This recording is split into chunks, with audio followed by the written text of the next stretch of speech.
Nakakabahala ang mga pahayag na narinig natin nitong mga nakarang araw. Nandyan ang walang pakundangang pagmumura at ang pagbabanta ng planong ipapatay ang ilan sa atin. Kung ganun na lang kadali ang pagplano sa pagpatay ng isang presidente, paano pa kaya ang mga pangkaraniwan na mamamayan? Yang ganyang kriminal na pagtatangka ay hindi dapat pinapalampas. Yan ay aking papalagan. Key point sa mga sinabi niya. Una, huwag itukhang ang katotohanan. Kasi alam nyo mga kotsero, eto kasi si Sara Duterte, etong si Marcoleta, tsaka etong si Sara Duterte, wala silang wala naman silang ginawa kundi mandarag doon sa committee hearing kanina. Oh, Mr. Chair, why will you question due process? Bakit hindi mo tanungin yung appointing authority? Why not ask the president? What the hell? Nagsalita na si presidente. Nagbitaw siya ng mga maaanghang na salita dito sa mga nangyari nung weekend. Oo, mabigat eh. Kahit mabigat, meron pa rin it's very statesman. Oo, kasi alam nyo, si presidente cannot afford to be rude eh. Oo, hindi niya afford na maging bastos. Hindi siya pwedeng maging bastos, hindi siya pwedeng maging mapanakit masyado sa kanyang mga salita. Siyempre, alam nyo na, di ba? Presidente, hindi naman siya katulad ni Sara. Si Sara, walang kwentang tao yun. So, eto ngayon yung sinabi niya. Ayan, pakinggan natin. Nakakabahala ang mga pahayag na narinig natin nitong mga nakarang araw. Nandyan ang walang pakundangang pagmumura at ang pagbabanta ng planong ipapatay ang ilan sa atin.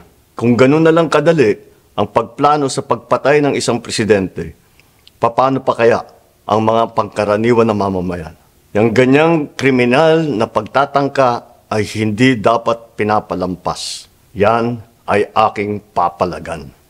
As a democratic country, we need to uphold the rule of law.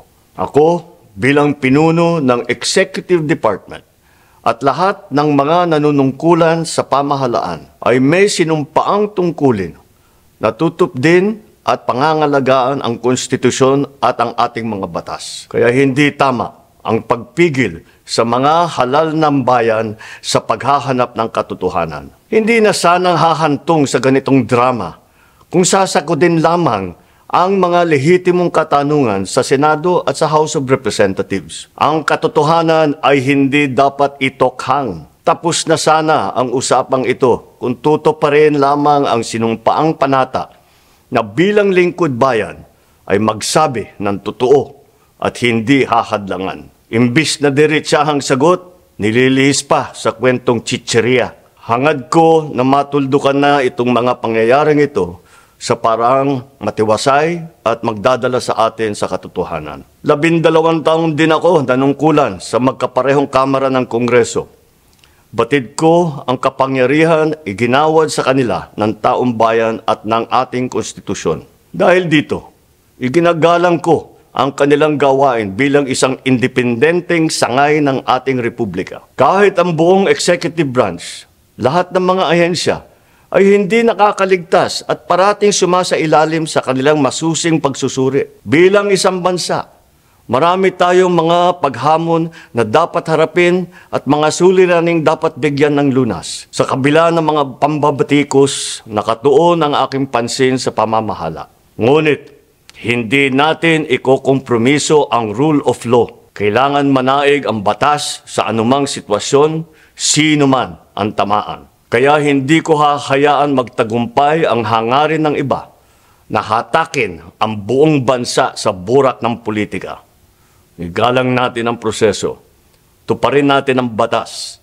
Alalahanin natin ang mandato na pinagkatiwala sa atin ng milyon-milyon na Pilipino. Magtrabaho po tayo sa ikauunlad ng Republika ng Pilipinas at para matamo ang bagong Pilipinas. Yun ang statement ni Presidente, mga kotsero. Key point sa mga sinabi niya. Una, huwag itukhang ang katotohanan. Kasi alam nyo, mga kotsero, eto kasi si Sara Duterte, dinadaan niya sa dinadaan niya sa darag. Etong si Marcoleta, tsaka etong si Sara Duterte. Wala silang wala naman silang ginawa kundi mandarag doon sa committee hearing kanina. Oh, Mr. Chair, why will you question due process? Bakit hindi mo tanungin yung appointing authority? Why not ask the president? What the hell? Natawa ako dun kanina, pinapahinga ko eh. Sa inisip-isip ko, Sana ka ng tipaklong, abogado ba talaga to? Lagi ako nga, law student, alam ko na hindi accountable ang presidente dyan. Iaakit niya sa level ng presidente. Yung appointment ni Zuleika Lopez. Diyos ko, hanap lusot lang talaga eh. True to his word, sa sinabi ni presidente kanina, magpapadala na ang NBI ng subpoena. NBI to issue subpoena to VP Duterte over threats versus President Marcos. Kailangan naman ho kasi talaga siyang padalhan ng subpoena. Bakit? Kasi baka ako nakakalimutan nyo na ang sinabi po ni Sara Duterte, regardless if it is a conditional or unconditional threat. Kasi ang stupid di ba to eh? Ang engot di ba to? Sabi niya, hindi, conditional threat lang naman yan eh. Ang sabi niya, kung mamamatay siya. So ang gusto niyong gawin, baliktarin yung sitwasyon na ang presidente ang nagbibigay ng banta. Ganun yung gusto nilang mangyari mga kotsero. Ang gusto nilang sabihin sa salitang ganon, ay ang presidente ang may banta sa buhay ni Sara Duterte. Hindi lang yun mga kotsero. Ito po ay alinsunod sa sinabi ng DOJ na iimbestigahan nila. Ito na mga kotsero. Ayan na. Mag-iimbestiga na sila sa mga sinabi ni Sara Duterte. The matter is now subject to an ongoing investigation. If the evidence warrants, this could lead to eventual prosecution. Uy! Mga kotsero, kahit alam nyo, isa lang ang criminal act. Alam nyo, kahit huwag muna natin pag-usapan yung threat. Huwag na muna natin pag-usapan yung death threat. Of course, nandoon na yun. Merong pwedeng i-prosecute yan. Pero yung pinaka-basic na lang, cyber libel. Pwede ho niyang gawin yan. Lalong-lalo na si FL Lisa Marcos bilang isang private citizen. Pwede ho siya mag-file ng cyber libel laban kay Sara. O, sasabihin nyo, ano yung asawa yan ng presidente? Para siya naging private citizen, etc., etc. Appointed authority ba siya? Hindi. Elected official ba siya? Hindi. Private citizen si Lisa. Pwede siyang kasuhan ng cyber libel. Itong si Sara Duterte. Doon pa lang, meron ka ng probable cause eh. O so meron ka na isang sure. May isang sure ka na pwedeng kaso. Wala bang immunity ang VP? Wala. Ang constitutional provision on immunity is only, as far as the executive is concerned, is only to the president. Sa presidente lang ho. Wala hong immunity ang vice-presidente. Pwede siya hong kasuhan kahit bukas. Yan din ho ang sinabi, if I'm not mistaken, di ko yata naisama dito. Sinabi ni Attorney Larry Gadon. Abogado din to. Disbarred nga lang, pero abogado pa rin. You cannot remove the lawyer. You may remove the license, but you cannot remove the lawyer from a person. Kung abogado siya. Pwede mo siyang tanggalan ng karapatan mag-practice, pero hindi mo matatanggal ang pagiging abogado sa isang abogado. Mga banta ni Sara, maaari ng ikatanggal ng pangalawang pangulo. Sinabi yan ni Larry Gadon. Tapos, ito ang hayagang suhestyon ni Presidential Advisor on Property Alleviation Secretary Larry Gadon para sa mga miyembro ng House of Representatives o Kamara na ideklara na ang pangalawang pangulo na incapacitated o wala ng kakayahang mamuno. Wala naman na talaga. Imagine na uubos yung oras niya pagtatanggol kay Laika Lopez. Saan ka nakakita? Her threats to kill the President, the First Lady, Lisa Araneta Marcos, and Speaker Martin Romualdez is a clear manifestation of an unstable mind and abnormal thinking. So therefore, she is mentally incapacitated. Ay, legit. So, may banta ka na ng kaso, makakasuhan siya kahit cyber libel, mga kotsero. Sure yan. Ang stupid kasi ng moves niya eh. Galawang amateur eh. Tagal-tagal kayo yung mga politiko. Dapat kayo yung batikan dito eh. Pero galawang amateur kayo. Maliban dito, at the very least, mga kotsero, makakasuhan siya ng cyber libel. At worst, attempted murder. Good luck kung paano niya ilulusot yan. Hindi lang yan. Siya pa ay posibleng ma-impeach.